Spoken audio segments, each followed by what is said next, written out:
कि जिस पल का था इंतजार, जिस पल का था इंतजार, अब होने को है साकार। करने को आप सभी का खैर मकदम, पाने आप सभी का प्यार। हाजिर है आपकी दोस्त और आपकी होस्ट लेकर आपका अपना त्योहार, एक बेहतरीन शाम खास अशोक जी के नाम। बहुत बहुत वंदन देती हूँ, बहुत बहुत प्रणाम देती हूँ। मनमोहन शरण शर्मा जी के इस खूबसूरत मंच पर आप सभी का खैर मकदम है, आप सभी का स्वागत है।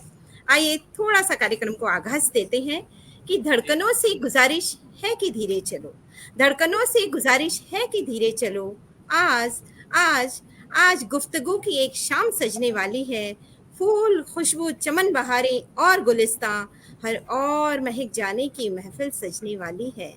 ए सितारों, ए सितारों, तुम भी ठहर जाओ इस घड़ी कि रात मध्यम मध्यम सी बहक जाने वाली है।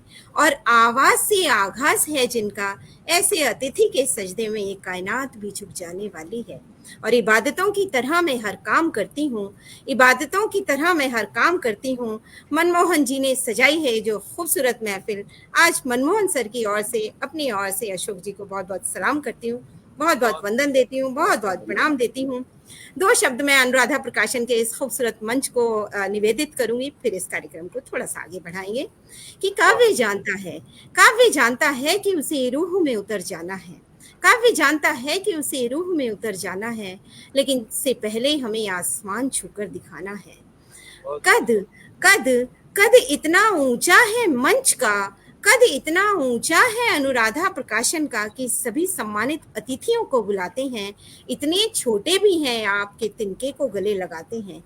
माना माना माना पतंगे भी भरती हैं उड़ान गगन में मगर धीरे धीरे। माना माना पतंगे भी भरती हैं उड़ान गगन में मगर धीरे धीरे।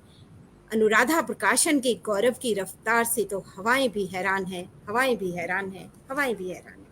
कहते हैं वो मंच सबसे समृद्ध होता है जहां से माँ भारती को वंदन दिया जाता है। प्रथम नमन हिंदुस्तान को देते हैं और फिर जरा सा आगे चलेंगे कि वतन पर जा कुर्बान हो मेरी, वतन पर जा कुर्बान हो मेरी, ऐसा वरदान मांगती हूँ। माँ भारती के मस्तक पर चंदन तिलक लगाती हूँ। वो मानव विरले होते हैं, वो मानव विरले होते हैं जिन्हें ये आशीष मिलता है, हिंदुस्तान के तिरंगे में लिपटने का सुख मिलता है। मेरा मेरा शीश गर्व से ऊंचा रहे, ऐसी कामना करती हूँ। श्रद्धा सुमन समर्पित कर माँ भारती को वंदन देती हूँ। शत शत नमन मेरे हिंदुस्तान को, बहुत बहुत वंदन मेरे हिंदुस्तान को। I love my India, I love my India ji. बहुत और बहुत अब बहुत शुभ घड़ी आप सभी के बीच है कि कार्यक्रम की शुरुआत करने से पहले मैं माँ वीणा पानी को नमन करती हूँ, माँ भारती को वंदन देती हूँ, माँ शारदे को नमन करती हूँ तथा माँ सरस्वती के आह्वान में दो शब्द देती हूँ कि तेरी भक्ति को पाकर खुद का शोध होता है, तेरी भक्ति को पाकर खुद का शोध होता है। जिधर भी जाती हूँ माँ तेरी उपस्थिति का बोध होता है। कि परवरदिगार आलम चरणों में तेरे हम, मोहताज हैं सारी सांसें, बिखरे हुए हैं हम। कि तेरी रजा के आगे हमने सर झुकाया, कि तेरी रजा के आगे हमने सर झुकाया। तुमसे जो भीख मांगी मोती हमने पाया, तुमसे जो भीख मांगी मोती हमने पाया। और अब बारी है दिल थामने की। मनमोहन सर भी दिल थामे और जितने भी हमारे तमाम श्रोता, तमाम दर्शक और हमसे जुड़े अनुराधा प्रकाशन के सभी सदस्य, परिवार के सभी सदस्य, मैं आप सभी की शान में एक गुजारिश करती हूँ कि आप सभी बहुत ही गौर से सुनिए और हमारे साथ चलिए। हम सब स्वागत करने जा रहे हैं अशोक जी का कि ए बादे सफा, ए बादे सफा, ए बादे सफा कुछ तू ही बता मेहमान जो आने वाले हैं। ए बादे सफा कुछ तू ही बता मेहमान जो आने वाले हैं। कलियाना बिछाना राहों में हम पल के बिछाने वाले हैं। जी हाँ, जी हाँ, बेहद सम्मानित, बेहद सम्मानित, अति आदरणीय, वेरी सॉफ्ट स्पोकन पर्सन, गौरवमय व्यक्तित्व, सौम्य, शालीन, विशिष्ट प्रतिभा के धनी, सृजनात्मकता के गुण से ओतप्रोत, प्रभावशाली हस्ती, प्रतिष्ठित व्यक्तित्व, सहज, सरल, साधारण होते हुए भी असाधारण, भावपूर्ण अभिव्यक्त व्यक्तित्व के स्वामी श्री अशोक सी त्यागी जी हमारे बीच उपस्थित हैं। हम आपकी सम्मानित उपस्थिति को सलाम, वंदन, अभिनंदन, प्रणाम, नमस्कार, सत श्री अकाल और आप सभी का खैर मकदम करते हैं। मैं बहुत बहुत शुभकामनाओं के साथ और बहुत बहुत वंदन के साथ अशोक जी को स्वागत देती हूँ कि पहुंचे तेरे दर पे तो मालूम ये हुआ, अशोक जी, कि पहुंचे तेरे दर पे तो क्या मालूम बात है। ये हुआ, कि पहुंचे तेरे दर पे तो मालूम ये हुआ, लंबी सी एक कतार में पीछे खड़े हैं हम, कि बुझते हुए चिरागों को फरोजा करेंगे हम, कि बुझते हुए चिरागों को फरोजा करेंगे हम, तुम आए हो तो जश्न चरागा करेंगे हम। बहुत बहुत वंदन देती हूँ, बहुत बहुत प्रणाम और बहुत बहुत स्वागत आपका। स्वागत है सर। बहुत ही बहुत अच्छा लगा और बहुत ही अच्छी तरीके से मतलब आप कितना अच्छा बोलते हो। और सबसे पहले तो मैं आपके चैनल के और अनुराधा प्रकाशन के चैनल के सभी दर्शकों को प्रणाम करता हूँ। और मुझे बहुत ही मतलब बहुत खुशी हो रही है कि मैं ऐसे लोगों के सामने हूँ जो इतने अच्छे गुणी हैं और इतना अच्छा बोलते हैं। धन्यवाद। आपका बहुत बहुत बहुत बहुत स्वागत है स्वागत आपका। है। आपका बहुत जी बहुत स्वागत है आदरणीय अशोक जी। आपके नाम के साथ 4 टाइटल उसमें लगे थे, अभिनेता, लेखक, अभिनेता, फिल्म निर्देशक और निर्माता और लेखक। बहुत बहुत जी, क्या धन्यवाद। बात और है। 4 टाइटल हैं और 4 ही आप 4 दशकों से आप इस लाइन में हैं, जो कि जी जी जी। 2 दशकों से तो आपने मतलब निर्देशन में काम कर रहे हैं, फिल्म जी निर्माण में। जी। और आपकी शान में मैं चंद लाइनें कहता हूँ कि आपका स्वागत करने डॉक्टर अलका और मोहन आए हैं। आपका जी स्वागत करने डॉक्टर अलका और मोहन आए हैं। चेहरे पे मुस्कान और हाथों में भावों के फूल लाए हैं। ओहो, स्वीकार आमंत्रण किया। जी, स्वीकार मैं भी स्वीकार आपने आमंत्रण किया। आपने रखा हमारा मान। कैसे करते करें कृतज्ञता। स्वागत है श्रीमान। जय हो। बहुत क्या बात, क्या बात जी। है, क्या बात है। हमारे श्रोता हमारे साथ जुड़ना प्रारंभ हो गए हैं। 2 शब्द श्रोताओं को और फिर अशोक जी की ओर मुखातिब होंगे कि आभार नमन मैं करती हूँ, चरणों में वंदन देती हूँ। आभार नमन मैं करती हूँ, चरणों में वंदन देती हूँ। सभी सम्मानित श्रोताओं को, हमारे पीछे सुनने वाले सारे जितने भी कवि मैं देख रही हूँ सब जुड़े हैं और सब आपको आपसे मुखातिब हैं, कि सभी कवि मनीषियों को तथा सभी श्रोताओं को सुनने सुनाने का निमंत्रण देती हूँ। मेरा नमन है तुमको, चरणों में पुष्प सारे, खुशियां तुम्हारे सदके पलकों से दे रही हूँ, खुशियां तुम्हारे सदके पलकों से दे रही हूँ। अब हम चलते हैं अशोक जी की ओर बढ़ते हैं कि देखकर जर्रा नवाजी आपकी, जी में आता है यहीं मर जाइए, और क्या मुनासिब है अदब में क्या नहीं, आज ये भी फैसला कर जाइए। थोड़ी थोड़ी बातें, थोड़ी थोड़ी गुफ्तगू, थोड़ी थोड़ी हंसी और थोड़ा थोड़ा अपनापन लेकर आज हम बढ़ रहे हैं इस महफिल में।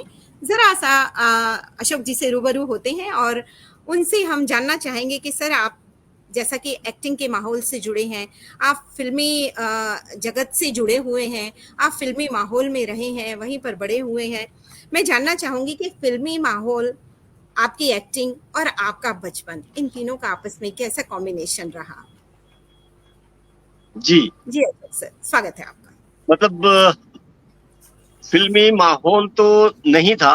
मैं गुड़गांव से ही हूँ और हम एक किसान फैमिली से हैं। जी हमें छोड़कर हमारे 7 पुश्तों तक पहलवान हैं। मेरे हाँ हाँ फादर हाँ। इंटरनेशनल पहलवान थे जी और मेरे दादा परदादा सब पहलवान थे। हम लोग जो है ना, तो मेरे फादर दिल्ली पुलिस में थे 18 साल और जी 5 साल दिल्ली पुलिस के चैंपियन थे। वहां मतलब जो पुलिस के बहुत बड़े बड़े बहुत प्रोग्राम हैं वो ऑर्गेनाइज करते थे। दिल्ली की कोई रामलीला में रावण भी बनते थे। जी। उनको एक्चुअली 68 में ना उनको भेजा गया था बॉम्बे। कुछ स्मगलर दिल्ली से भागे थे। जी। अब ये देखिए मतलब ये कोइंसिडेंट है। तो यहाँ आए और यहाँ उन्होंने वो स्मगलर पकड़ लिए, उनको कुलाबा में बंद कराया। लेकिन 7 दिन की छुट्टियां थी तो साथ में इंस्पेक्टर थे। बोलते अरे यार बम्बई आए हैं थोड़ा घूमते हैं, आर के स्टूडियो चले गए। जी। अच्छा।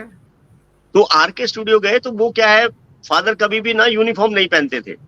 उनकी यूनिफॉर्म और टोपी वगैरह, ये बाल भी उनके लंबे लंबे पुलिस में भी थे, वो सब माप थे। जी। तो जैसे ही वो वहां गए तो वहां फिल्म की शूटिंग चल रही थी आर के स्टूडियो में, झुक गया आसमान। अच्छा।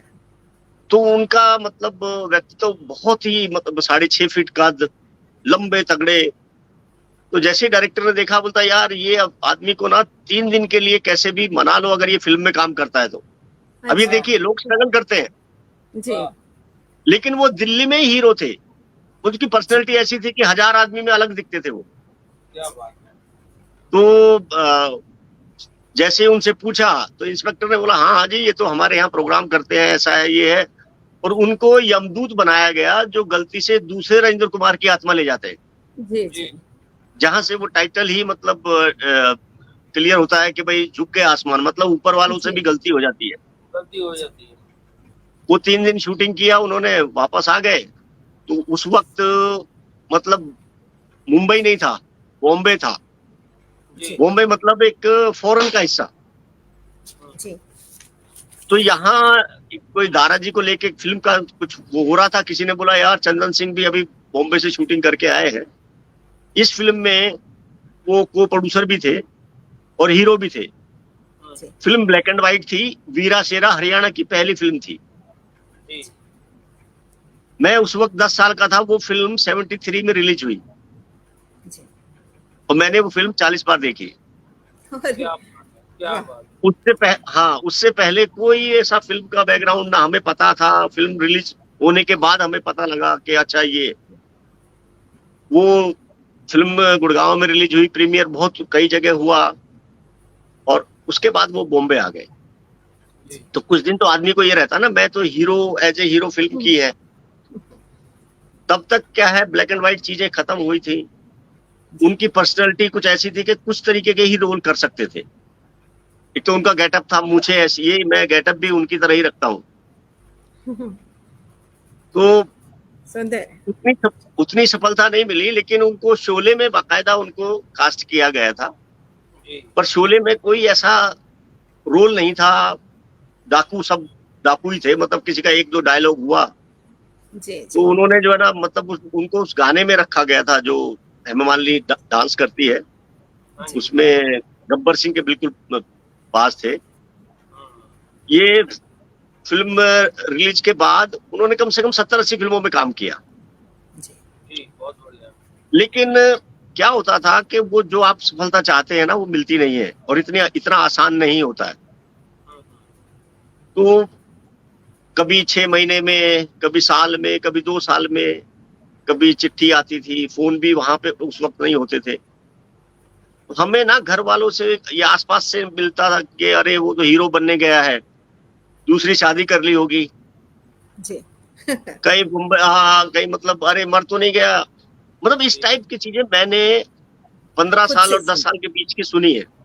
जी जी तो मुझे बड़ा, मतलब मैं कहा ऐसा कैसे हो सकता है। और जब वो हीरो बने तो उनके 6 बच्चे थे। तो ऐसा भी जी नहीं है कि कोई टीनेजर आदमी ऐसा कुछ कर दे। जी जी तो मुझे, और हमारे यहाँ हमारी मदर ने हम सबको पाला, क्योंकि हम किसान फैमिली से थे, तो सारी चीजें उस तरीके से। पर उन्होंने हमें ना, मतलब कोई भी ऐसी तकलीफ नहीं होने दी। जी मतलब अकेली लेडी ने इतना कुछ। लेकिन मुझे हमेशा ये था कि मेरे फादर को मैं किस तरीके से, मतलब ये चीज का पता लगाऊं।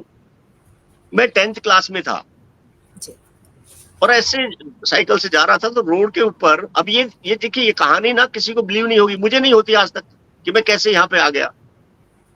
तो एक ट्रक खड़ा हुआ था, तो मैंने उसको पूछा भाई, ये इतना सुना हुआ था यहाँ से ट्रक जाते हैं बॉम्बे, तो कि भाई ये ट्रक जो है बॉम्बे से आए हो? बोलते हाँ। मैं कहा चंदन सिंह त्यागी जानते हो, पहलवान जो फिल्मों में काम करते हैं? बोले हाँ, क्योंकि यहाँ भी हमारा घर हाईवे पे है, सांता क्रूज में। जी मैं गया, हेडमास्टर से जो है ना, मैंने 10 दिन की छुट्टी ली, और मेरी माँ ने मुझे पता नहीं कैसे परमिशन दी थी। उन्होंने बोला इतना बड़ा आदमी नहीं है, वहां से आ पा रहा है, तो तू क्या करेगा वहां जाके। जी खैर उन्होंने बोल दिया, और मैं ट्रक में बैठ गया। अब 3 दिन तक बॉम्बे नहीं आया। अच्छा। चल रहे, मैं कहा ये कहाँ जा रहा हूँ मैं। जी बॉम्बे जैसे ही उसने ट्रक के ब्रेक लगाई, मैंने ऐसे देखा तो सामने बड़ा पोस्टर लगा था, सिने आर्टिस्ट चंदन सिंह त्यागी। मैं कहा यार यहीं पे कुछ है। तो वो बोले कि आप जाओ। मैं नहीं, ऐसा नहीं जाऊंगा, अगर नहीं हुए तो मैं इसी ट्रक में वापस जाऊंगा। जी तो वहां मैं जाके उनसे मिला, देखते ही वो एकदम चौंक गए। बोले ये ऐसे कैसे आ गया, उनको लगा कि सब कुछ गड़बड़ हो गया वहां पे। जी मैं कह नहीं, वहां लोगों से ऐसा कुछ सुनने को मिलता था ये, और धीरे धीरे वहां चीजें क्लियर हुई। उन्होंने एक चीज पहले ही बोल दी थी कि फिल्म लाइन में मत आना, जी जी और मुझे 3 साल तक शूटिंग भी नहीं देखने दी थी। फिर मैं आता जाता रहा, लेकिन एक दिन उनके एक दोस्त थे गुरबचन सिंह एयरपोर्ट, जी वो एक फिल्म बना रहे थे राम की गंगा, जो ओम प्रकाश जी की शराबी के आसपास की फिल्म थी, जी ओमपुरी जी के अरसरते की बात की फिल्म थी। हम्म, तो उन्होंने बोला इनको किसी डायरेक्टर के पास लगा दो, बोले, तो गुस्से में उन्होंने बोल दिया तू लगा दे। जी मैं, वो एस के चांद डायरेक्टर थे। अब हमने यहाँ से जो हम पढ़ के गए थे, हमारा तो यही था, पैर छूना, नमस्ते। जी तो उन्होंने बोला घर से भाग के आए हो? बोले नहीं, ये चंदन सिंह के लड़के। तो मैं 6 महीने सिर्फ उनका बैग पकड़ के पीछे देखता रहा, ये क्या हो रहा है। जी मेरे लिए सारी चीजें नई थी। जी मेरे फादर ने उस फिल्म से भी मुझे निकलवा दिया। जी बोले नहीं, ये तो बिजनेस करेगा। जी लेकिन वो फिल्म, उसके बाद एक और फिल्म जो हरियाणा में बन रही थी, उसमें पुराने एक सोनीपत में उसकी शूटिंग हुई थी। तो वहां उस वक्त तक मैंने कुछ ऐसा प्रैक्टिकल काम नहीं किया था, लेकिन मैंने उनको बोला मैंने सब कुछ किया है। जी तो वह पहले ही शॉट में मुझे इतनी मोटी गाली मिली, और मैं 3 दिन में सारा कुछ सीख गया। क्या हुआ? बहुत बढ़िया। ये एक्चुअली बड़ों की जो गाली ना पहले आशीर्वाद कही जाती थी, उनकी हाँ। गाली की जो डांट है वो आशीर्वाद होती थी। और देखिए तो उसके बाद फिर एक दूसरा, तीसरा, और ऐसे करते करते फिर मेरे फादर ने कास्टिंग भी मैंने कई फिल्मों में कराई, और मैं फिर असरानी जी के साथ जुड़ गया। तो आपको याद होगा 85, 86 में एक प्रोग्राम आता था दूरदर्शन पे, कश्मकश, जी जिसमें सब बड़े आर्टिस्ट थे। कुलभूषण खरबंदा जी थे, विक्रम गोखले, तनुजा जी, और रमा विज, ये मतलब जी जी बेंजामिन गिलानी। उसमें मैं असिस्टेंट में लगा, और उसमें मैंने कुछ एपिसोड में एक्टिंग भी की। जी तो वहां से मुझे तीसरे एपिसोड में ही उन्होंने चीफ असिस्टेंट बना दिया। भाग दौड़ देखा, और मुझे ये था कि इसके अलावा मुझे कुछ आता नहीं और मुझे कुछ करना भी नहीं है, और पीछे की स्ट्रगल मुझे पता थी। तो उसमें होने के बाद फिर मैं फिल्मों में, असरानी जी के साथ मैंने कई फिल्में की। एसोसिएट में दिल ही तो है जैकी श्रॉफ के साथ, उड़ान रेखा जी के साथ, नसीर साहब के साथ पनाह की, सुनील शेट्टी के साथ शस्त्र, अंत। वाह तो वाह, ये फिल्में करते करते फिर मेरा इंडिपेंडेंट सीरियल आया 2000 में, हम 7-8 हैं, जी घरवाली, ऊपरवाली और सनी, जी जी देखो मगर प्यार से, हाँ, फिर भी दिल है हिंदुस्तानी। जी फिर उसके बाद मैंने अभी 4 साल पहले एक अपना सीरियल बनाया, मुझे मैरी कॉम बनना है, जो मेरी प्रोडक्शन हाउस शुरू की मैंने, जी जी और ये दूरदर्शन पर रिलीज हुआ। और ये बड़ा मोटिवेशनल है कि एक लोअर मिडिल क्लास लड़की किस तरीके से उसको बॉक्सर बनना है, और क्या क्या हर्डल्स आते हैं। और मैं मतलब मैंने बनाया भी इसलिए कि बच्चे देखें, क्योंकि हम छोटी सी चीज पे ही घबरा जाते हैं, जी और उसमें ये यहाँ दिखाया है कि यहाँ उसको आपने बड़ी आत्मा है। जी यहाँ जी आपने बड़ी बखूबी इसमें उसको दिखाया है कि बाधाएं आती हैं जब भी मार्ग में, मजबूत इरादे हो जाते हैं, दूर भले हो मंजिल कितनी, लेकिन हम चलते जाते हैं। मतलब क्या बात पॉजिटिवली। है, बहुत जी बहुत जी बढ़िया, जी बहुत खूबसूरत। मैं 2 पंक्तियां पहले अशोक जी के चरणों में देती हूँ, और फिर मनमोहन सर से कहूंगी कि गुफ्तगू का सिलसिला थोड़ा सा आगे बढ़ाएंगे कि वो कौन है जिसने महफिल में आके हाले दिल सुनाया है। वो कौन है जिसने महफिल में आके हाले दिल सुनाया है, वो कौन है जिसने मुस्कुराकर सबको अपना बनाया है। कि ख्यालों को अदब से किरदार देना भी तो हुनर ही होता है, कि ख्यालों को अदब से किरदार देना भी तो हुनर ही होता है। सलाम हमारी ओर से कि आपने इस गुफ्तगू को बहुत खूबसूरत बनाया है। मैं मनमोहन सर से कहूंगी कि वो गुफ्तगू का सिलसिला जरा आगे बढ़ाएं। जी आदरणीय अशोक सर, आपसे जिस प्रकार आप एक्टिंग के लिए और फिल्म उद्योग में जब प्रवेश आपने किया और तब आप बड़े छोटे थे, युवा थे, तो उसका आपकी पढ़ाई में कुछ प्रभाव जरूर पड़ा होगा। इस विषय में कुछ प्रकाश डालें। जी बिल्कुल, पढ़ाई में मतलब मैं तो अब तो ये बोलूंगा कि बगैर पढ़ाई के कोई नहीं आए, लेकिन पढ़ाई में फर्क पड़ा। मैं स्कूल कॉलेज से भाग भाग के सिर्फ फिल्में देखता था। क्या बात जी। और जिसका आज तक मुझे मलाल है कि ये एक गलती अब कोई ना करे। जी। तो एक तो ये था कि भाई फादर नहीं थे सर पे, फादर बॉम्बे में थे, मैं गुड़गांव में था। दूसरा ये था कि फादर साथ में नहीं थे। हाँ, फादर साथ में नहीं थे। और दूसरा ये था कि अब कोई भी फिल्म रिलीज होती थी तो पहले पोस्टर देखता था कि कौन सी फिल्म में मेरे फादर हैं। जी। और उसमें जहां पे भी दिख जाते थे तो फिर मैं वो फिल्म को कई बार देखता था। बहुत बढ़िया जी। इवन वो स्टूडेंट लाइफ में बच्चे बोलते हैं कि भाई चलो पार्टी करते हैं, मैं उनको बोलता था भाई मुझे पार्टी नहीं चाहिए, मुझे फिल्म दिखाओ। बहुत बढ़िया।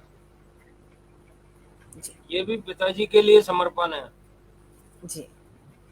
बस यही था कि मतलब और पता नहीं शुरू से ही मैं आपको एक छोटा सा मेरे स्कूल का किस्सा सुनाता हूँ कि जो सैटरडे संडे मतलब सैटरडे को जो एक सभा होती थी स्कूल में, वहां किसी ने मेरा नाम लिखा दिया गाने में जी। और वो आपने कहावत सुनी होगी कि जब समय खराब होता है तो ऊंट पे बैठे हुए भी कुत्ता काट लेता है। जी।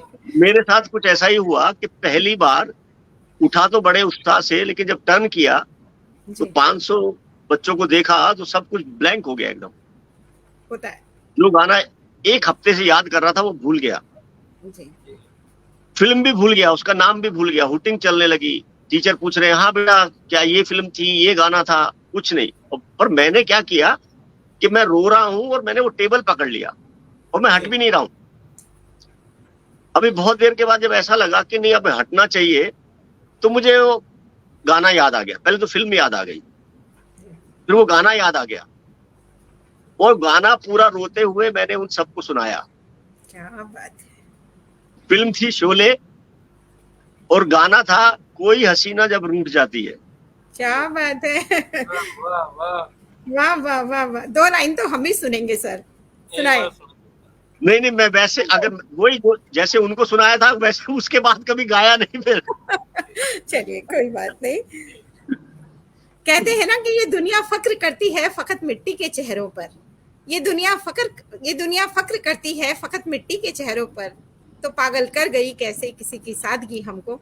इस सादगी पर आपको पुनः वंदन देते हैं, पुनः बधाई देते हैं तथा मैं पुनः मनमोहन सर की और मुखातिब होती हूँ कि वो जरा सा और गुफ्तगू का सिलसिला आगे बढ़ाएं।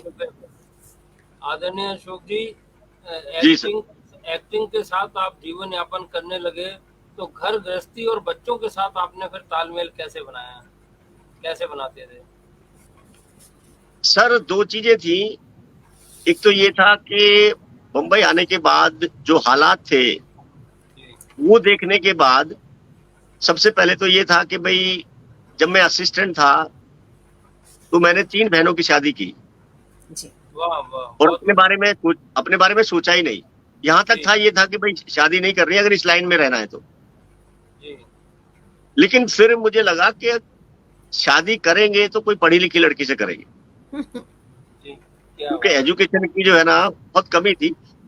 तो हमारे जैसे ये आता है कि परिवार में आप फिर भी अच्छे पढ़े थे बाकियों के मुकाबले। हाँ, मैंने 12th तक मैं गया था। बाकी हमारे छोटे दादा के जो बच्चे हैं वो बाद में ग्रेजुएशन, अब तो हम सभी जो ना वहाँ पे बच्चे ग्रेजुएशन कर रहे हैं लेकिन जी। उस वक्त तक 10 बहुत बड़ी बात होती थी। हाँ जी। तो जब सबसे छोटी सिस्टर की शादी हो गई जी। तो मेरे मतलब जो अभी हमारी वाइफ है वो क्लासिकल सिंगर है और फाइन आर्टिस्ट है। अरे वाह, उन्होंने बहुत जे स्कूल अवार्ड से पेंटिंग का डिप्लोमा किया है, पोर्ट्रेट का। बहुत और 5 साल की उम्र से वो क्लासिकल सिंगिंग कर रही हैं, बच्चों को सिखा भी रही हैं और बहुत खुद भी सीख रही हैं। तो ऐसे ही मुलाकात हुई। जी जी। तो पहली ही मुलाकात में उन्होंने कुछ ऐसा पूछ लिया कि भाई आप शादी करना चाहते हैं या सिर्फ घूमना फिरना चाहते हैं। अच्छा अच्छा। हाँ, तो हमने बोला नहीं, शादी करना चाहते हैं। हम्म। तो उन्होंने पूछा कि मेरा ब्रश और गाने का रियाज नहीं रुकना चाहिए। जी मैंने उनको एक ही चीज बोली, मैं कहा कभी इस लाइन में कभी पैसा मत मांगना और ये लाइन छोड़ने को मत बोलना। मेरे लिए खाना मत बनाना, चाय पानी कुछ नहीं। एक बच्चा चाहिए, चाहे लड़का हो या लड़की, उसकी जिम्मेवारी भी मेरी है। जी। हाँ, मुझे ये बोलोगे कि नहीं ये फिल्म लाइन छोड़ के आप कुछ और कर लो, वो मुझे नहीं करना। एक लड़का है और वो पहले पेंटिंग वगैरह करता था, लेकिन फिर क्रिकेट भी खेला कॉलेज तक। अचानक एक दो शॉर्ट फिल्में की, उसको अवार्ड मिला तो बोलता मुझे एक्टिंग करनी है। तो मेरे फादर ने तो रोका था, लेकिन मैंने रोका नहीं। जी मैंने बोला पहले सीखो और पढ़ाई कंप्लीट करो। जी। पढ़ाई कंप्लीट करने के बाद फिर, क्योंकि इस लाइन में आने के लिए पैशन और पेशेंस दोनों जरूरी। दोनों एंड तक चलने चाहिए। अगर पेशेंस खत्म हो गया तो उस पैशन का कोई काम नहीं, और पैशन अगर खत्म हो गया तो पेशेंस का कोई वो नहीं। आपने देखो 2 और पी की बात कर दी, 4 पी तो पिताजी के लिए मैं पहले ही बोल रहा था, पहलवानी, पुलिस, फिल्मी मतलब पर्दा और प्रभु कृपा। 4 पी और पैशन, और ये आपने 2 और बोल दिए। जी। मैं अशोक सर को 2 शब्द देती हूँ, नवाजती हूँ और फिर हम चलेंगे कि अशोक सर का एज अ राइटर कैसा सफ़र रहा, साहित्यिक सफ़र आपका कैसा रहा। तो शब्द मैं आपकी शान में देती हूँ कि तरक्की की राह पे सुकून की तलाश करते हैं, तरक्की की राह पे सुकून की तलाश करते हैं, आप वक्त बेवक्त सफ़र पे निकल पड़ते हैं, कुछ ना कहने से छिन जाता है अमन सुकून सारा, आप लबों की खामोशी से भी शोर करते हैं। बहुत बहुत प्रणाम देती हूँ, बहुत बहुत वंदन देती हूँ आपकी सम्मानित उपस्थिति को। तथा मैं अशोक सर से ये जानना चाहूंगी कि आपका साहित्यिक सफर कैसा रहा एज अ राइटर। देखिए, मैंने ना मुंशी प्रेमचंद जी को पढ़ा और ज्यादातर जैसे मैंने रामायण मेरे कंठ, गीता, महाभारत, मतलब ये सब चीजों से होते हुए तो मुझे जितना भी लेखकन का और लेखन में जो भी इंटरेस्ट है वो नेक्स्ट टू डोर है, एक कॉमन आदमी का। मतलब ये नहीं कि मैं कुछ ऐसी कल्पना करूं, जो भी हमारे आसपास होता है, ये जो हमारे आसपास है या जो हमारे साथ हुआ है, उसमें से क्या चीज पॉजिटिव निकल सकती है। जी। और ये मेरे सीरियल्स में भी रहा है। मैंने कॉमेडी में ज्यादा काम किया है कि लाइफ में कम से कम भी 70-80% कॉमेडी होनी चाहिए, जी। 20% आप सीरियस हो, लेकिन उस सीरियसनेस को भी थोड़ा कॉमेडी में निकाल दो, क्योंकि हमारे हाथ में कुछ नहीं है। जी। जी। हम जितना लाइट उस चीज को करके अगर निकल जाएंगे वो हमारे लिए बेनिफिट है। जी। जी बहुत खूब, बहुत खूब, बहुत अच्छी जानकारी दे रहे हैं। अशोक सर से रूबरू होने का बहुत मौका मिल रहा है। मेरे सारे जितने भी श्रोता हैं वो बहुत खुश हैं और उनकी इच्छा है कि हम थोड़ा थोड़ा और आपके बारे में आपसे जी जी जी। जितनी भी बातें हम जान रहे हैं वो सब हमारे दर्शक भी जाने, हमारे श्रोता भी जाने कि नहीं मांगेंगे तारुफ अब तुम्हारा, नहीं मांगेंगे तारुफ तुम्हारा, जमाना कहता है चांद तुमको, कि नहीं मांगेंगे तारुफ तुम्हारा, जमाना कहता है चांद तुमको, वो जीत जाने का फकत फैसला तुम्हारा, वो जीत जाने का फकत फैसला तुम्हारा, करता है सजदा आसमां का सितारा तुमको। बहुत बहुत वंदन देती हूँ। लेकिन जैसा कि हमारे श्रोताओं में से दीपचंद जी कह रहे हैं कि आप आज आपके मुख से वो जरा सा कुछ सुनना चाहते हैं, जैसा कि आप जिस लाइन से हैं वहाँ पर अपने आप को भी प्रदर्शित करते हैं और लोगों से भी करवाते हैं, आप उनके अंदर की कला को आप बाहर लाते हैं। उसी कला में से आप कुछ अगर गजल, कोई शेर, कोई रचना, कोई गीत या कुछ भी, किसी की भी आप 2 पंक्तियां हमारे साथ शेयर करेंगे तो हमारे श्रोताओं को अच्छा लगेगा। देखिए लिखा भी है कि सुना भी दीजिए सर।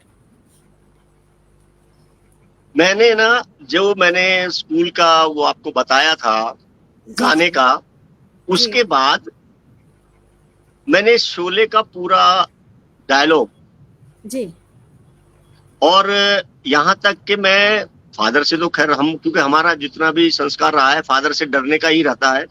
आज जो जनरेशन है, हम जो है ना, ये हमारा एक थोड़ा सा मिथ भी है कि हम उस वक्त या उस जनरेशन में हर आदमी माँ बाप की इज्जत करता था। नहीं, ये कम है, हम डरते ज्यादा थे जी।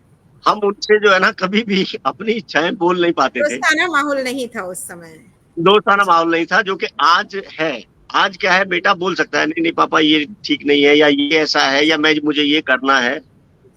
तो वहां मैंने शोले के सारे, मतलब सबके ही डायलॉग रिकॉर्ड करके फादर को यहाँ बॉम्बे भेजे थे। क्या बात है, क्या बात। ये 78 की बात है। और लेकिन फिर भी मैं 2 लाइन सुना देता हूँ। स्वागत। मेरा पसंदीदा किरदार जो है ना गब्बर ही था जी। कितने आदमी थे जी, सरदार 2 आदमी, सुअर के बच्चों, वो 2 और तुम 3, क्या सोच कर आए थे? सरदार तुम्हें शाबाशी देगा। क्यों? अरे ओ सांबा, कितना इनाम राखे है सरकार तुम पर? सरदार पूरे 50,000। सुना? पूरे 50,000। और ये 3 हरामजादे गब्बर का नाम मिट्टी में मिलाई दी। क्या बात है, क्या बात है। हालांकि अमजद खान साहब का परफॉर्मेंस बहुत अच्छा था, लेकिन आपका तो 100 out of 100, out of the world. बहुत खूबसूरत, बेहद खूबसूरत, बहुत सुंदर, बहुत सुंदर। मेरा ज्यादा रुझान जो है ना वो डायरेक्शन में ही था। जी जी जी। कि क्यों कहते हैं आप हमसे कोई और बात करो, क्यों कहते हैं आप हमसे कि कोई और बात करो, लफ्जों में शिकायत एक नहीं कई बार करो, कि मसरूफियत का पैमाना है पूरा भरा हुआ, वो कहते हैं दिल मुस्कुरा के सुना करो, वो कहते हैं कि मुस्कुरा के सुना करो। मैं चाहूंगी कि मनमोहन सर कुछ और गुफ्तगू का सिलसिला आगे बढ़ाएं तथा अशोक सर की और मुखातिब हो। सर अभी आपने जैसे बताया निर्देशन में, और आपने सीरियल भी बनाए हैं, और अभी आपने हास्य की तरफ इशारा भी किया था, तो हास्य को जीवन का कितना जरूरी हिस्सा आप समझते हैं? सर हास्य बहुत जरूरी है, और वो बहुत जरूरी इसलिए है क्योंकि हमारे जो भी सीरियस काम भी हैं, अगर उनको लाइट बना के करें तो परिणाम तो वही आएगा जी। क्योंकि बहुत सी बार हम क्या करते हैं कि चीजें बड़ी छोटी होती हैं, लेकिन हम उसको इतना बढ़ा देते हैं कि वो कॉमेडी होते हुए भी वो सीरियस लगता है। हाँ जी जी। मैंने जितने भी प्रोग्राम किए हैं और उनमें सब में ही कॉमेडी के साथ आप मैसेज दे सकते हैं। कभी भी आप सिर्फ किसी को मैसेज नहीं दे सकते या किसी को नहीं बता सकते कि आप ऐसा करो वैसा, लेकिन आप कॉमेडी के थ्रू आप उनको ये बताते हुए कि यार ये चीज बड़ी आसान है, बड़े आराम से हो सकती है। और हर आदमी आज के टाइम में टेंशन में ही है, तो अगर हम भी उनको यही चीजें समझाएंगे, नहीं ऐसा करो वैसा करो, कुछ नहीं, पहले उसको लाइट करो, सामने वाले को पहले कोई ऐसी चीजें बताओ, इस तरीके से समझाओ कि उसको थोड़ी बहुत हंसी आ जाए, बोले यार ये आदमी क्या समझा रहा है। फिर धीरे धीरे करते हुए आप उसको जो है ना उस टेंशन से निकाल दो। बिल्कुल सही। सर हम लोग जो है ना, आज की जनरेशन भी है, बच्चे भी हैं। मैंने एक शॉर्ट फिल्म की है, लाइफ द सेकंड चांस। कभी कभी हमको ये लगता है कि नहीं नहीं, बस लाइफ में एक बार फेल हो गए तो अब कुछ नहीं है। हाँ जी। और यहाँ तक के लोग जो है ना अपनी सुसाइड कर लेते हैं। उसके ऊपर मैंने एक ये फिल्म की है, उसमें यही दिखाया है कि लाइफ हमेशा सेकंड सेकंड चांस देती है। इसको आपको मतलब सरकार की ओर भी आगे भेजना चाहिए, क्योंकि ये जागरूकता जो युवाओं में, आजकल टेंशन भरा माहौल में लोग रहने लगे हैं और ये बड़ी आम बात होने लग गई है कि तुरंत सुनने में आता है इधर इसने सुसाइड कर लिया, इसने ये कर लिया, उसने ये कर लिया। लेकिन से नो टू सुसाइड, उस दिशा में आपकी ये जो शॉर्ट फिल्म है ये शायद अच्छा कारगर काम करेगी। इस पर थोड़ा प्रकाश डाल सकते हैं जो जी सेकंड जी चांस। जी। नहीं, ये फिल्म की कहानी ऐसी है कि एक बच्चा किसी भी अपने टेंशन से छत पे चला जाता है और वहां से कूदने वाला ही होता है, एक आवाज आती है, सुसाइड कर रहे हो? हाँ। वो बोलता है नहीं, बिल्डिंग गिन रहा हूँ। दूसरा वाह। बंदा उसको बताता है कि इतने लाख, इतने इतने इतनी इतनी बिल्डिंगें हैं, और तुम अगर वहां से गिरोगे ना, मेरा मतलब वहां से गिनोगे तो और भी मिलेंगी। अरे बोले भाई तू जा यार, क्या है? बोलता तेरी तकलीफ क्या है? गर्लफ्रेंड की प्रॉब्लम है, नौकरी नहीं मिल रही है, ये है, पढ़ाई नहीं हो रही है, ये है, क्या है? तो बोलता है जो सोचते हैं वो होता नहीं, घर वालों की एक्सेप्टेशन इतनी होती है। बोलता है ये सब तो प्रॉब्लम जो है ना आम है, कोई क्रिएटिव बात बता यार, इसमें ऐसी क्या चीज है? और वो उसको ये सारी चीजें बताता है और इसका मूड ठीक हो जाता है। बोलता है अबे यार तूने पूरा मूड खराब कर दिया, और वो चला जाता है। अब वो नीचे बिल्डिंग में जा रहा है तो एक घर के अंदर से ना चीखने की आवाज आती है। अब वो अंदर जाके देखता है, बोलता है क्या हुआ अंकल? बोले कुछ नहीं, ये मेरी वाइफ है, हमारे बेटे ने 1 साल पहले ना सुसाइड कर लिया था, तो ये इसको लगता है कि वो अभी भी आएगा और कभी भी इसको दौरा पड़ता है। वो बोले कैसे? बोले नहीं, वो बिल्डिंग से कूद गया था। अब ये बात करते हुए हटता है, उसी बंदे की फोटो है जिसने उसको ऊपर बचाया। वो आत्मा थी क्या जो उसको बात। बिल्डिंग गिन के बता रही थी। और वो ये उसमें ये मैसेज दिया है कि तुम तो अभी मर जाओगे, लेकिन तुम्हारे पीछे जो लोग हैं वो रोज मरेंगे। वो रोज मरेंगे। क्या बात है, क्या बात। बहुत बढ़िया संदेश, वाह वाह। बहुत खूबसूरत, बहुत खूबसूरत, बेहद खूबसूरत। तो आदमी को कभी भी ऐसा, कोई भी कितना भी बड़ा सर, कभी भी ना हार नाम का शब्द है ही नहीं। या तो हम जीतते हैं या सीखते हैं, और ये और ना ही स्ट्रगल है, ये हमारा प्रोसीजर है। अगर हम वहां से नहीं जाएंगे तो हम जहां बैठे हैं या जहां जाना चाहते हैं वहां नहीं पहुंच पाएंगे। सही बात। तो कभी भी हमको जो है ना ये नहीं सोचना चाह रहे, ये हम बार बार गिरेंगे तो और ज्यादा सीखेंगे।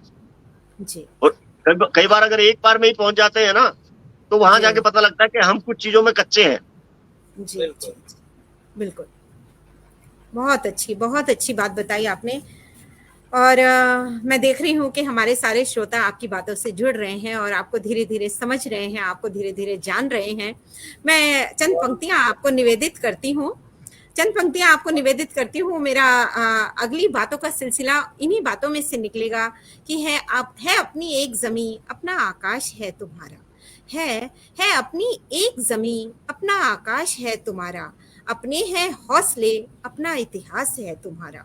कि मांगने से कब मिली है खुशियां किसी को कभी, कि मांगने से कब मिली है खुशियां किसी को कभी।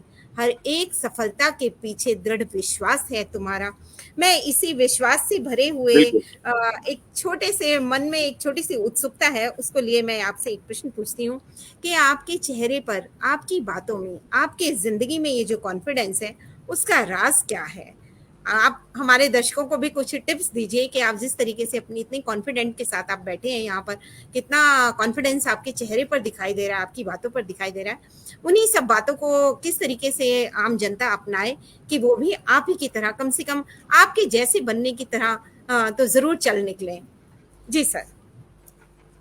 मैडम एक चीज है, देखिए ये कॉन्फिडेंस और ये चीजें हमने बहुत बड़ी कर दी हैं।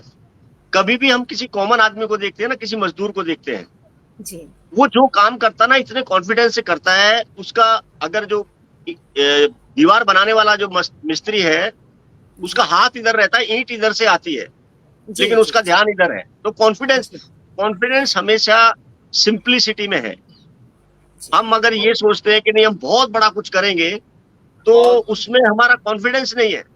क्या बात है। कॉन्फिडेंस सिंपल सिंपल चीजें, छोटी छोटी चीजों को आगे बढ़ाते हुए और जी जी आसपास की चीजें देखते हैं। हम किसी से भी हम घबरा जाते हैं, लेकिन आप देखिए कि एक बंदा जिसको 2 दिन से खाना भी नहीं मिला, और वो कभी आप उससे बात करो तो आपको लगता है अरे यार ये तो कमाल है, मतलब हम तो जरा सी चीज में घबरा गए।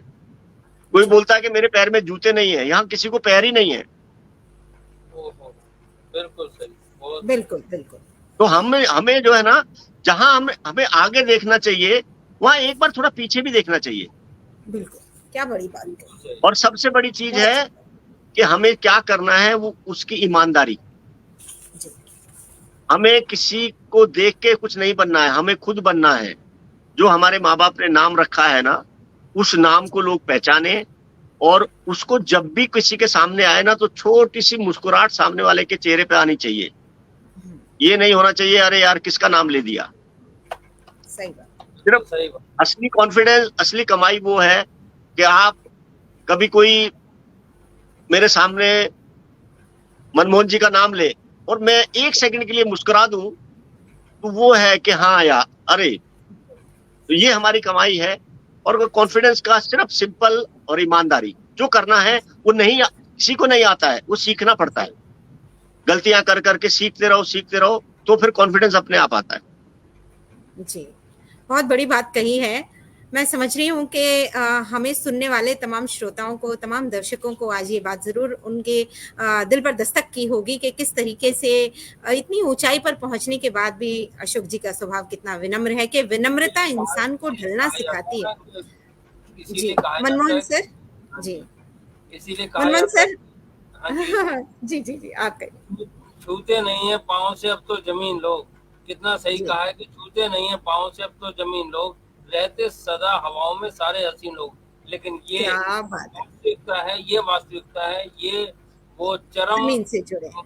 ये चरम पॉइंट है जहाँ पर जी पहुंच करके श्री अशोक त्यागी जी भले ही कितने आकाश में हैं, जी पर जमीन उससे ज्यादा, जमीन पर उनके पाँव जमीन हैं। से जुड़े हैं। जी आपके आपके स्वभाव के ऊपर मैं 2 शब्द कहती हूँ और फिर मैं मनमोहन सर की और मुखातिब होंगे कि वे आपसे रूबरू हों, कि विनम्रता इंसान को ढलना सिखाती है। विनम्रता इंसान को ढलना सिखाती है, दिया बाती को जलना सिखाती है। बुलंदी से गिरना कोई स्वीकार नहीं करता, पर ठोकर ही इंसान को चलना सिखाती है। वास्तव में आपकी शख्सियत जितनी बड़ी है, जितनी ऊंची है, आपका स्वभाव उतना ही विनम्र है, और आपने चीज़ों को जिस सत्यता के साथ स्वीकार किया है वो वास्तव में वंदनीय है। बहुत बहुत प्रणाम और बहुत बहुत शुभकामनाएं देते हैं हम आपको अनुराधा प्रकाशन के इस खूबसूरत पेज से। मैं मुखातिब होती हूँ मनमोहन सर की ओर कि वे जरा सा और गुफ्तगू का सिलसिला आगे बढ़ाएं अशोक जी के साथ। बिल्कुल। जी सर। सर, पर्दे पे पुरुष का कौन सा रूप आपको बहुत ज्यादा पसंद है, और यदि आपको कोई ऐसा किरदार निभाने के लिए मिले तो आपके मन में क्या है कि कैसा किरदार करने में आप बहुत ज्यादा अपने आप को सफल समझेंगे या पसंद है आपको? देखिए सबसे बड़ी बात है, मुझे सबसे ज्यादा पसंद है कॉमन किरदार, जी जी साधारण। जो रोज लड़ाई करता है, अच्छा जी जो रोज जिंदगी आम से लड़ता है, जिंदगी जो से। रोज हाँ जिंदगी से लड़ता है, अपने आप से जी लड़ता है, आम स्वरूप। वो किरदार। और मैं जी किरदार करने से ज्यादा ना, किरदार इस तरीके के किरदार कराना चाहता हूँ जी जी। क्या बात है। मैं, मतलब क्या बात क्योंकि आप देखिए कि एक टाइम था जब ऋषिकेश मुखर्जी, बासु चटर्जी या राजश्री की जो फिल्में थी, छोटे छोटे बजट की मुद्दों की फिल्में आती थी। है। जी जो अभी अभी कुछ फिल्में आ रही हैं वैसी, तो उसके बाद ना वहां हमें ये पता लगता था, अच्छा हाँ, इसमें से कुछ इंसिडेंट तो मेरे साथ हुए हैं, कुछ हमारी फैमिली में है, तो हम जी। कनेक्ट करते हैं।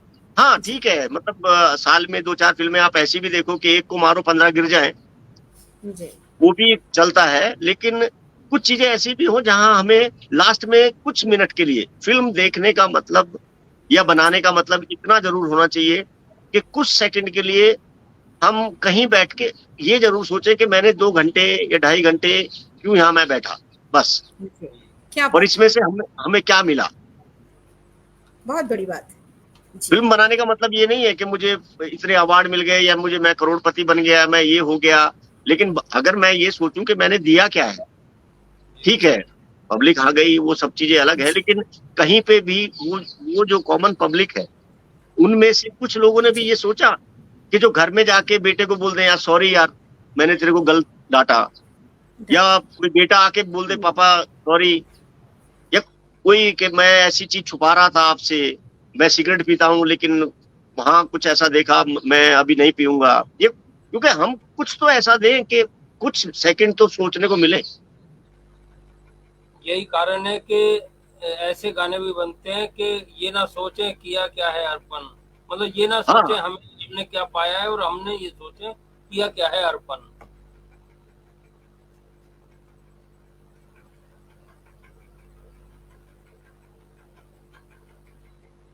सर, जैसे अभी बात चल रही थी, अभी आपने अवार्ड की बात की, तो कुछ अपने अवार्ड फिल्मों के लिए या किसी और डायरेक्शन के लिए अवार्ड से संबंधित कुछ हमें बताएं, और डायरेक्शन और प्रोडक्शन के विषय में कुछ हमें थोड़ा बताएं। जी, मैं अभी मेरा प्रोडक्शन है सिनेमा प्रोडक्शन। और सिनेमा, सिनेमा, अच्छा, SEE। SW, ठीक है, सिनेमा मतलब देखना। देखना, हाँ जी जी। हाँ, तो मेरे प्रोडक्शन में अभी 2-3 प्रोजेक्ट पे काम चल रहा है। बाकी ये लाइफ है सेकंड चांस, कई अवार्ड में जो है ना नॉमिनेट हुई है। एक और जी मैंने शॉर्ट फिल्म बनाई है रजाई, जी। जो कई पुश्तों से रजाई बनाते हैं लेकिन खुद नहीं ओढ़ पाते। अच्छा, क्या, हाँ, बहुत सही, बहुत सही। वो रजाई की तारीफ सुनते हैं तो उनको डर लगता है कि अगर हम ओढ़ेंगे तो मतलब उनकी बनाई हुई रजाई बाहर फॉरेन में भी जाती हैं, हर जगह, लेकिन वो खुद नहीं, वो खुद जो खुद है ना नहीं फटा और, हुआ कंबल ओढ़ते हैं। क्या बात है। तो ये है, अभी एक फिल्म पे काम चल रहा है। जी, अ, फिल्म का टाइटल है 3D। 3D, अच्छा अच्छा। 3D मतलब 3 देवदास। तीन देवदास, अच्छा, इसमें 3 देवदास है, 3 पारो हैं, एक चंद्रमुखी है। क्या बात है, वाह वाह। एक फिल्म का काम चल रहा है ATM। ATM, ATM मतलब हम क्या है आजकल दहेज नहीं मांगते, लेकिन बहू हमको पढ़ी लिखी चाहिए, नौकरी वाली चाहिए। बहुत सही, बहुत सही। बहू ATM बन के आती है। जी जी। ये है अभी कई चीजें जो है ना वो काम चल रहा है, कई कंप्लीट हो चुकी है।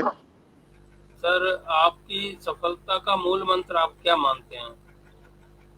जो आपने शून्य से शिखर तक की यात्रा मतलब की, उसमें आपका मूल मंत्र क्या है, आपको लगता है? बस सिंप्लिसिटी, और सीखते रहो।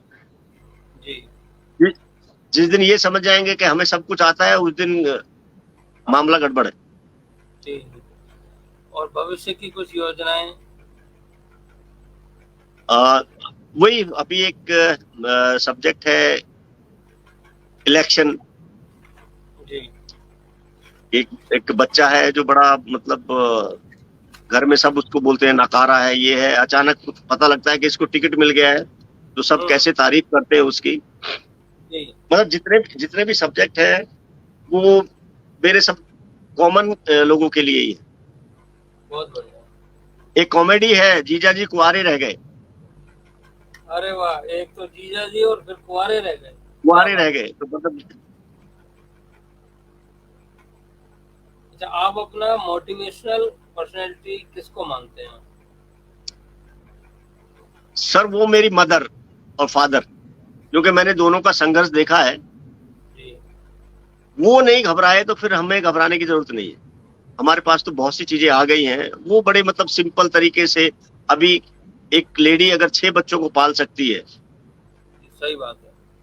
एक आदमी बॉम्बे में मतलब अपना घर बना सकता है, जी तो मतलब, और बाकी अगर देखिए बोलने को मैं मतलब विवेकानंद ये किसी को भी बोल दूं, लेकिन वहां तक हम सोच ही नहीं पाते, पहुंच ही नहीं पाते। पहुंच नहीं पाते। जो हमारे पास हैं, जिन्होंने जिन्होंने हमको बताया कि भाई लाइफ ऐसे चलो, वही है।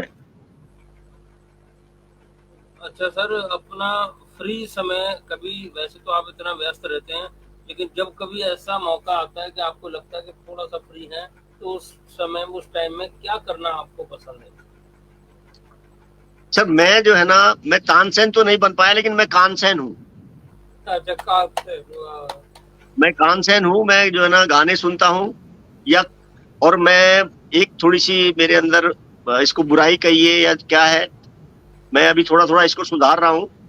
मेरे को पढ़ने की बहुत कम आदत थी। हाँ, मैं जी कहानियां सुनता था, मेरे असिस्टेंटों से या जिनसे भी ना, हाँ, कि भाई मुझे ये किताब पढ़ के सुनाओ, ये करो। जी बाकी अच्छी अच्छी किताबें पढ़नी, कुछ कहानियां सुननी, कुछ राइटरों से मिलना, कुछ अपना कुछ लिखना, जी पुराना म्यूजिक सुनना।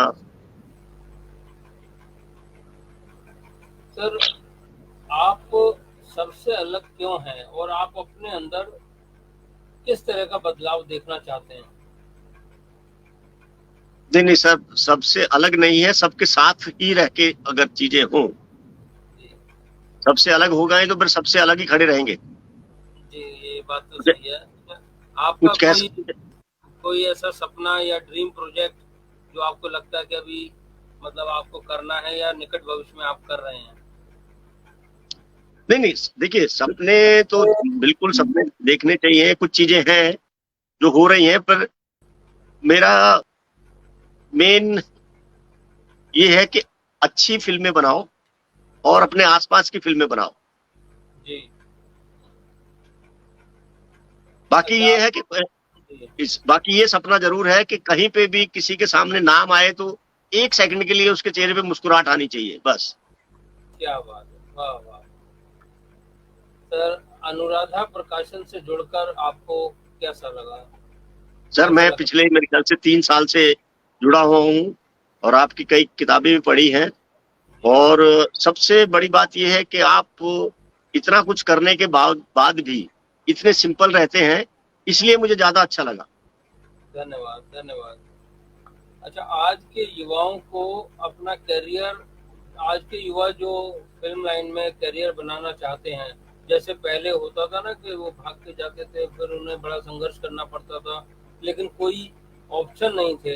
लेकिन आज तो बहुत सारे ऑप्शन हैं, मतलब जगह जगह इंस्टीट्यूट भी हैं, फिर कोई ना कोई गाइडलाइन मिल जाती है, फिर आजकल चैनल्स बहुत सारे हो गए, सारे ऑप्शन हैं आपके पास। तो युवा यदि जो करियर बनाना चाहते हैं, इस विषय में आपके अपने विचार क्या हैं और उनके लिए क्या आप मार्गदर्शन देना चाहते हैं या दे सकते हैं? देखिए सर, सबसे पहला तो ये है कि अपनी स्टडी कंप्लीट करो। जी सबसे पहला, ये जी किसी ने भी बोल दिया नहीं नहीं मैं 10वीं पास था, फिर भी मैं हीरो बन गया, मैं ये था, वो सब बेकार है। आपने आज जो जिस चीज की डिमांड है, जैसे ग्रेजुएशन कंपलसरी है, उसके बाद जिस चीज में भी, जरूरी नहीं है कि आप हर चीज मतलब वो पढ़ो जो आपको कठिन लगती है, लेकिन जिसमें भी आपको लगता है कि हाँ इसमें रुचि है, उसमें ग्रेजुएशन के बाद भी पढ़ते रहो। जी दूसरा, अगर तो फिल्म लाइन में आना है तो सिर्फ अपनी बॉडी खूबसूरती देख के नहीं आना, या किसी जी दूसरे को देख के नहीं आना है। हम्म, हमको बगैर लिखे नींद नहीं आती, बगैर फिल्म देखे नींद नहीं आती, एक्टिंग की बातें नहीं हो तो नींद नहीं आती, या गाने नहीं सुने। अगर ऐसा कुछ है जी तो आना चाहिए। बिल्कुल ये नहीं कि मैं सुंदर हूं और मेरी हाइट अच्छी है, और या मेरे घर वालों के पास पैसा है, वो नहीं। आपको जी फिर बाकायदा अच्छे, आजकल जो है ना एक्टिंग की भी बहुत सी दुकानें खुल गई हैं, जिनको एक्टिंग नहीं आती वो एक्टिंग सिखा रहे हैं आजकल। बिल्कुल सही कह रहे हैं। तो एक्टिंग के भी जो इंस्टीट्यूट हैं, चाहे एफटीआई हो, एनएसडी हो, या उनसे निकले हुए कुछ ऐसे कलाकार जो वाकई में आपने उनका काम देखा है। हम जी किसी भी गुरु को अगर मान लो उसके पास जाते हैं, तो हमें ये पता तो लगना चाहिए ना कि गुरु ने क्या किया है। एक्टिंग तो जी कोई भी सिखा रहा है। बिल्कुल सही। तो सबसे पहले अपनी तैयारी के साथ आना चाहिए, और वही काम करना चाहिए जिसके बगैर हम रह नहीं सकते। बिल्कुल सही। बाकी जरूरी नहीं है कि हर आदमी एक्टिंग ही करे या हर आदमी जो है ना राइटर बने। बहुत से हैं, सब अलग अलग, लेकिन जो भी काम हो वो थोड़ा सा तैयारी के साथ हो तो अच्छा रहता है। बहुत और सही। हर बच्चे को, युवा को कुछ दिन थिएटर और कुछ दिन खेलना, अच्छा अच्छा। आप 2-4 साल जो ना कोई भी गेम खेलो जरूर, क्योंकि वहां के दोस्त अलग होते हैं, जी। थिएटर के दोस्त अलग होते हैं। हम्म। और ये जरूरी नहीं है कि आप अगर खेले हैं तो आप इंडियन टीम में आ जाओगे या कोई गोल्ड मेडल, नहीं, उसका कोई लेना देना नहीं है। या आप थिएटर करोगे तो आप जो है ना फिल्म लाइन में आ जाओगे। थिएटर करना या कहीं पे भी कुछ ऐसी जगह एक्टिंग के उसमें जाना, वो एक्टिंग के क्लास जो है ना वो आपके लाइफ के कॉन्फिडेंस को बढ़ाती है। बड़ा आप कोई भी काम करें तो उसको उसके लिए जरूरी है। ये नहीं है कि मैंने एक्टिंग क्लास कर ली और मैं अब हीरो बन जाऊंगा। वो जरूर। हीरो बनने का तो अलग है, फिर 10 साल तक आप मेहनत